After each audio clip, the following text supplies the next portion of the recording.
जो सिलेबस पढ़ना है, हिंदी गद्य के विकास का संक्षिप्त परिचय हमको पढ़ना था, और उसमें हमको क्या पढ़ना था, केवल शुक्ल युग और शुक्लोत्तर युग के बारे में को पढ़ना था।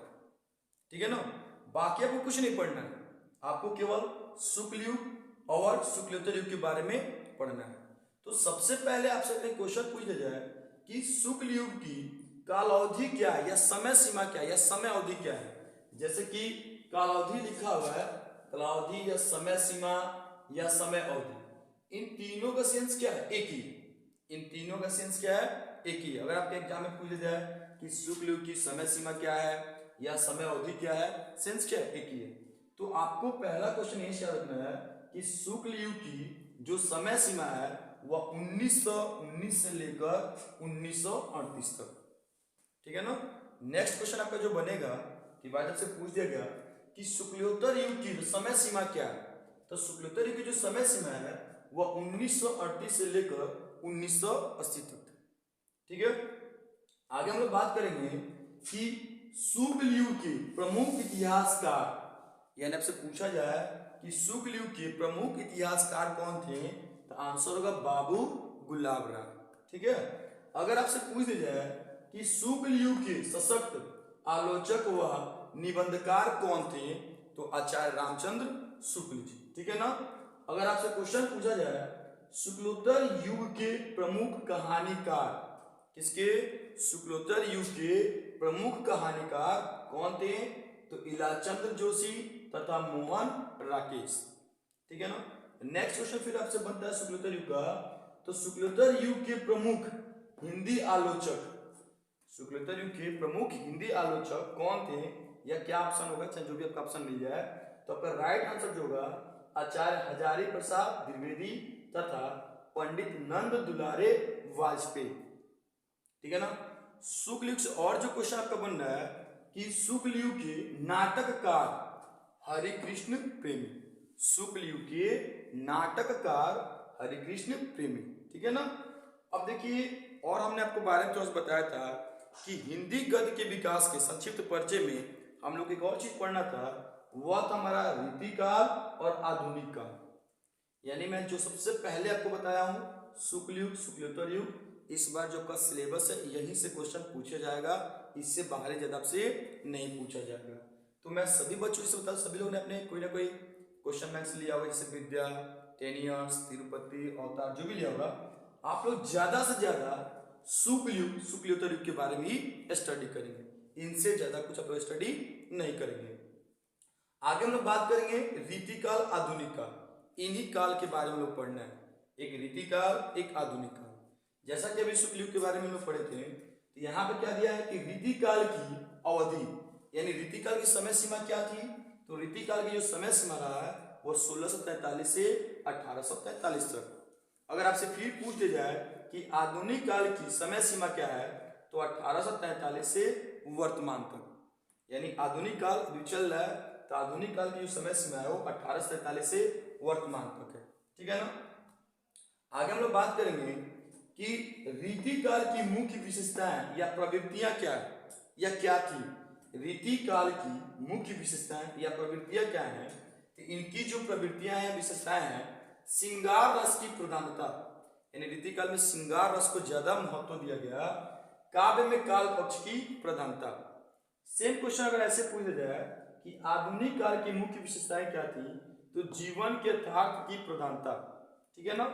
आगे देखिए, रीतिकाल को दो और नाम से जाना जाता है, यानी अगर आपसे एग्जाम में पूछे रीतिकाल को कितने नामों से जाना जाता है, तो कितने तो नहीं पूछना चाहिए, लेकिन अगर ऑप्शन में दे दिया कि किस किस नाम से जाना जाता है, तो रीतिकाल को अलंकृत काल से और श्रृंगार काल के नाम से भी जाना जाता है। रीतिकाल को दो और नाम से जाना जाता है, पहला अलंकृत काल, दूसरा श्रृंगार काल के नाम से जाना जाता है। रीतिकाल के जो कवि रहे हैं लोग, घनानंद, बोधा, ठाकुर, आपके सिलेबस के अकॉर्डिंग घनानंद, बोधा, ठाकुर। रीति ग्रंथ के कितने रूप होते हैं एग्जाम में पूछे जब से, तो रीति ग्रंथ के दो रूप होते हैं। रीति ग्रंथ के कितने रूप हैं, दो रूप हैं, इनके दो रूप होते हैं। अगर आपसे पूछा जाए रीतिकाल के प्रमुख अलंकारवादी कवि, रीतिकाल के प्रमुख अलंकारवादी कवि, तो राजा यशवंत सिंह, केशव दास। ये दो जो कवि थे ये रीतिकाल के अलंकारवादी कवि थे। आगे हम लोग बात करेंगे आधुनिक काल के कवि। तो आधुनिक काल के जो कवि हैं मैत्रेयशरण गुप्त। अब यहाँ पे जैसे हमने पढ़ा था कि रीतिकाल को किसी और भी नाम से लोग जानते हैं, सेम क्वेश्चन यहीं पे कहा गया, लेकिन आधुनिक है कि आधुनिक काल को भी हम 3 और नामों से जानते हैं। पहला नाम हमारा क्या होगा? गद्य काल। कहीं क्वेश्चन पूछा जाए कि गद्य काल को किस काल के नाम से जाना जाता है, तो गद्य काल को आधुनिक काल के नाम से जाना जाता है। आधुनिक काल को पुनर्जागरण काल के भी नाम से जाना जाता है। एग्जाम आपसे पूछा जाए कि पुनर्जागरण काल को किस काल के नाम से जाना जाता है, तो आधुनिक काल के नाम से इसको भी जाना जाता है। ठीक है ना। तीसरा जो आधुनिक काल को नाम जाना जाता है वो नवीन विकास काल। यानी अगर आपसे पूछा जाए कि नवीन विकास काल को किस काल के नाम से जाना जाता है, तो आधुनिक काल। या ऐसे पूछा जाए कि आधुनिक काल को किस और काल के नाम से जाता है या किस और नाम से जाता है, तो इन तीनों में से कोई भी अगर ऑप्शन दिया होगा तो सही होगा। अगर तीनों दिया होगा तो ऑप्शन में सभी, तो ये सभी आप लोग क्या कर देंगे? करेक्ट कर देंगे। ठीक है ना।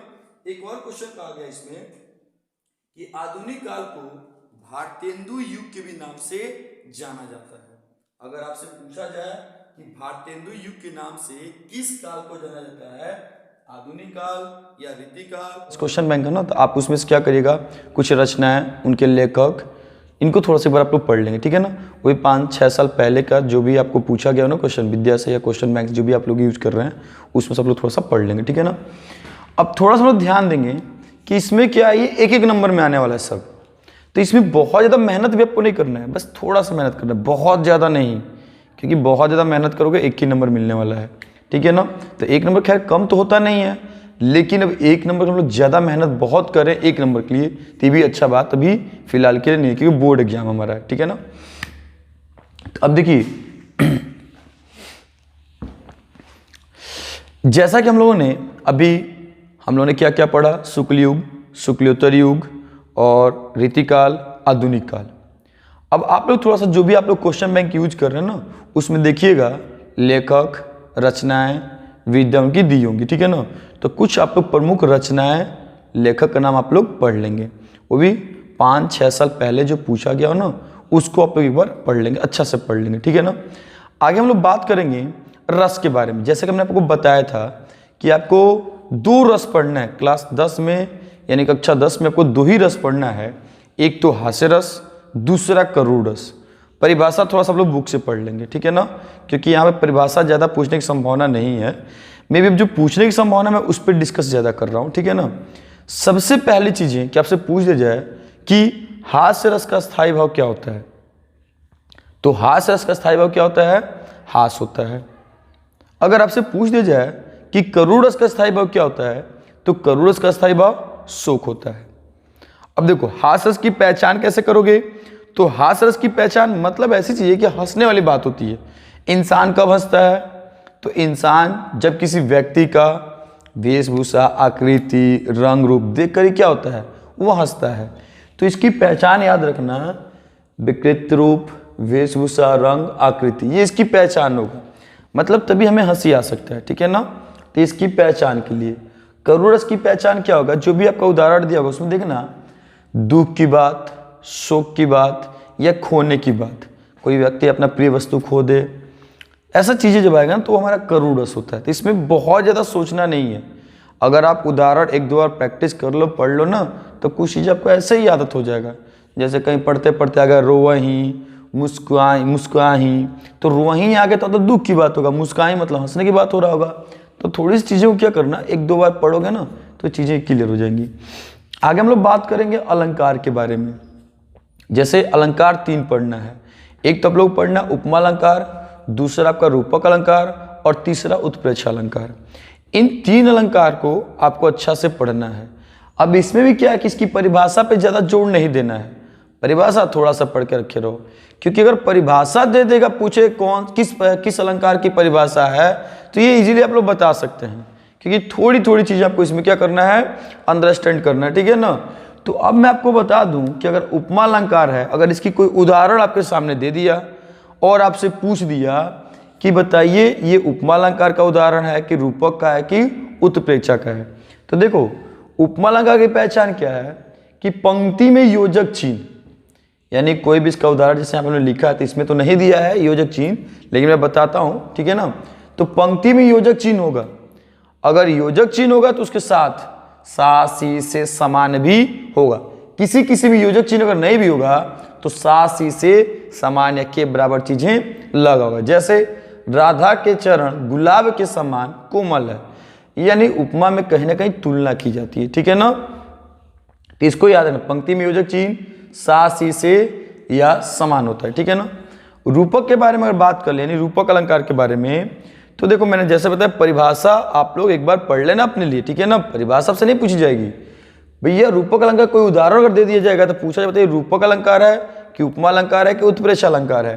तो देखो जो भी पंक्ति दिया होगा ना, तो पंक्ति में योजक चिन्ह आएगा, यानी उसमें भी योजक चिन्ह तो दिया रहेगा, लेकिन सा सी से नहीं होगा। जैसे चरण कमल, इसमें देखो इसमें क्या दिया, योजक चिन्ह दिया गया है, इसमें नहीं दिया था, लेकिन मैंने कहा था ना कि इसमें योजक चिन्ह नहीं देगा उपमा अलंकार में, लेकिन सा सी से ई भी हो सकता है, ये चिन्ह भी दे सकता है। लेकिन रूपक में क्या है कि योजक चिन्ह तो आएगा लेकिन सा सी से नहीं होगा। तो चरण कमल बंदो हरिराई योजक है लेकिन सा सी से नहीं आया है, तो हमारा ये रूपक अलंकार होगा। आगे बात करते हैं उत्प्रेक्षा अलंकार। इसकी भी पहचान क्या है, बहुत ईजी है, आप जैसे भी पढ़ना चाहो, ठीक है ना। कुछ ट्रिक जो होती है ना, तो इसकी पहचान में क्या होता है, मनु, मानो, मानहू, जनु, जानो, जनहू, निश्चय, यू, जो इत्यादि, ये सारे शब्द अगर लगाओ ना तो ये समझ लो उत्प्रेक्षा अलंकार है। अब इसमें से कोई भी दो आप याद कर लो ना, अगर ये फॉलो नहीं होता है, ये फॉलो नहीं होता है, तो समझ जाओ उत्प्रेक्षा अलंकार का उदाहरण होगा। मतलब अगर हम उत्प्रेक्षा को ना भी पढ़े तभी मेरा काम चल सकता है। कैसे, हमने पढ़ा उपमा की पहचान भैया पंक्ति में योजक का चिन्ह होगा, योजक का चिन्ह अगर होता है तो उसके साथ हो सकता है सा सी से भी हो सकता है। अगर योजक चिन्ह है लेकिन स सा सी से नहीं होगा तो रूपक, और योजक चिन्ह है और उसके साथ स सा सी से लगा है तो उपमा अलंकार। अगर ये सब चीजें नहीं दिया होगा तो उत्प्रेक्षा अलंकार हो जाएगा। ओके, आगे हम लोग बढ़ते हैं। अब हम लोग को पढ़ना क्या, रोला सोठा, मतलब छंद हमको पढ़ना है। तो यहाँ पे छंद दो ही पढ़ना है, एक तो रोला पढ़ना है, दूसरा क्या पढ़ना है, सोठा। तो इसमें भी आपको परिभाषा बहुत ज्यादा याद नहीं करना है। सिंपल भाषा पूछ दे कि रोला में कुल कितनी पंक्ति होती हैं, तो रोला में 4 पंक्तियां होती हैं। यह कैसा मात्रिक छंद है, तो सममात्रिक छंद है। इसमें कितने चरण होते हैं, तो रोला में 8 चरण होते हैं। इसके प्रत्येक चरण में 11 और 13 मात्राएं होती है। ये पूछा जा सकता है, ठीक है ना। या एक उदाहरण दे देगा, पूछ देगा रोला है कि छोटा है, तो चरण काउंट कर लेना। चरण काउंट करने का मतलब कोई आपको लाइन दिया गया होगा तो देखना उसमें कामा मा करके जैसे दिया होगा ना, जैसे सोहत ओढ़े पिटू पटू, तो एक चरण, ये दूसरा चरण, यहाँ पे तीसरा है, चौथा। तो ये चरण को थोड़ा सा याद कर लेना। तो इसमें कितने चरण दिया है, इसमें 8 चरण होते हैं, रोला में 8 चरण होते हैं। इसमें फिलहाल अगर मैं एक एक काउंट करने देखूं तो 1 चरण, 2 चरण, ये 3, ये 4 चरण।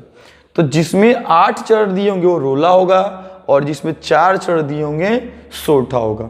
सोठा एक अर्ध सममात्रिक छंद होता है, इसमें 4 चरण होते हैं। इसके प्रथम और तृतीय चरण में 11-11 मात्राएं होती हैं, तथा द्वितीय और चतुर्थ चरण में 13-13 मात्राएं होती हैं। उपसर्ग के बारे में, उपसर्ग क्या होता है ना, किसी भी शब्द के आगे लगकर उसका अर्थ बदल देता है, ठीक है ना।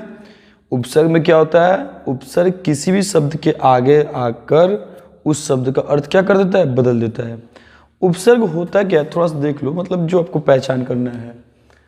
किसी भी शब्द के आगे अगर अ लगा हुआ है उपसर्ग है। अन, स, सु, अधि, अनु, अप, अभि, आ, उप, परि, कु, ये सब आपका क्या है, इन्हीं से शब्द बनाना है। जैसे देखो अ है अकाल, अन से अनपढ़, स से सपाठी, सु से सुलेख, अधि से अधिकार, अनु से अनुभव, अप से अपमान, अभि से अभिमान, आ से आवास, उप से उपनाम, परि से परिवार, कु से कुमार। तो उपसर्ग हमेशा किसी शब्द के आगे लगा होगा, ठीक है ना। कोई शब्द दिया हुआ है जिसका सार्थक शब्द होता हो, उसके आगे लगकर ही उस शब्द का अर्थ क्या करता है, बदल देता है। अब बात करते हैं प्रत्यय के बारे में। तो ये प्रत्यय क्या होता है ना, ये किसी भी शब्द के पीछे लगा रहता है।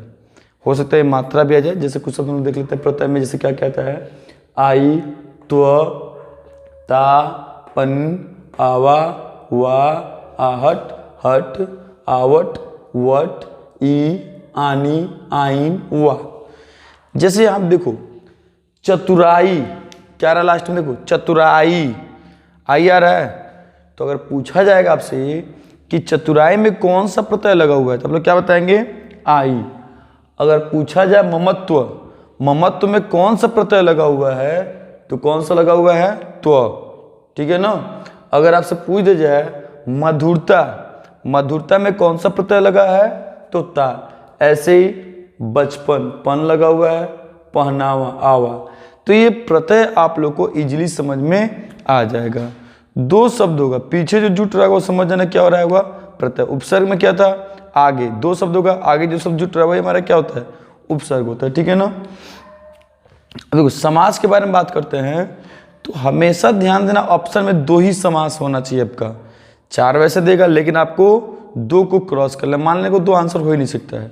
आपका जो दोनों आंसर होगा या तो द्विगु में से होगा या तो द्विगु होगा, नहीं तो द्वंद्व में से, इन्हीं दोनों में से कोई होगा। तो एक किसी को अच्छा से पढ़ लो, मन करे द्विगु पढ़ लो, मन करे द्वंद्व पढ़ लो। मैं दोनों फिलहाल क्लियर करने बता देता हूँ।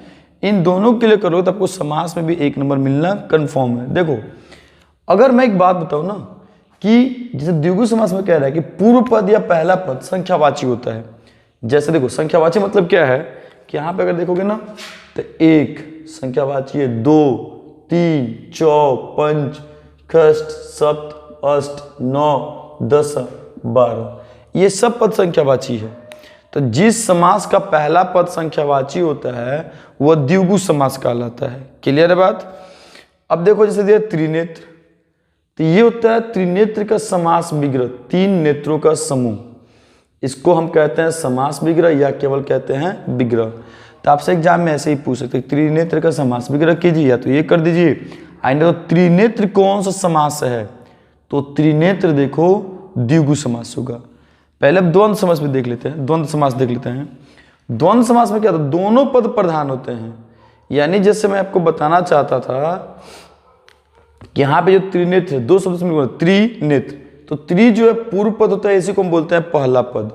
नेत्र जो दिया है इसी को हम बोलते हैं जैसे दूसरा पद, इसको हम बोल देंगे या उत्तर पद, ठीक है ना।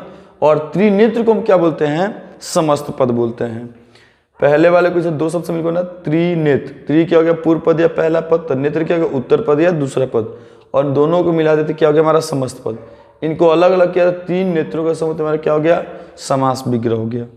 अब द्वंद्व समास में क्या होता है कि दोनों पद प्रधान थे, यहाँ पे दोनों का महत्व हो गया, यानी पूर्व पद और उत्तर पद दोनों का बहुत महत्व होगा। प्रधान मतलब महत्व, या दोनों पद एक दूसरे का विलोम होता है। जैसे देश का विलोम विदेश, रात का विलोम दी। तो जिसमें देखना कि दोनों जैसे पूर्व पद या उत्तर पद अगर एक दूसरे का विलोम होगा तो वह द्वंद्व समास होगा। अगर संख्यावाची दिख जाए तो द्विगु समास होगा। अब कभी कभी ऐसा शब्द हो जिसमें संख्यावाची अगर मान लीजिए नहीं है, तो अगर कोई शब्द देखिए जैसे आपका शब्द भवानी शंकर, तो ये क्वेश्चन मेरा बन गया भवानी शंकर। अब आपसे पूछा गया कि कौन सा समास है, तो आप लोग क्या बताएंगे भवानी शंकर। तो भवानी शंकर हमारा जो होगा वह द्वंद्व समास होगा। क्यों द्वंद्व समास होगा, क्योंकि इसका पहला पद संख्यावाची नहीं है। अब थोड़ा सा आप लोग क्या करेंगे ना, तद्भव तत्सम और परवाची आप लोग अपने आप से पढ़ लेंगे। तो यहाँ पे हमारा जो है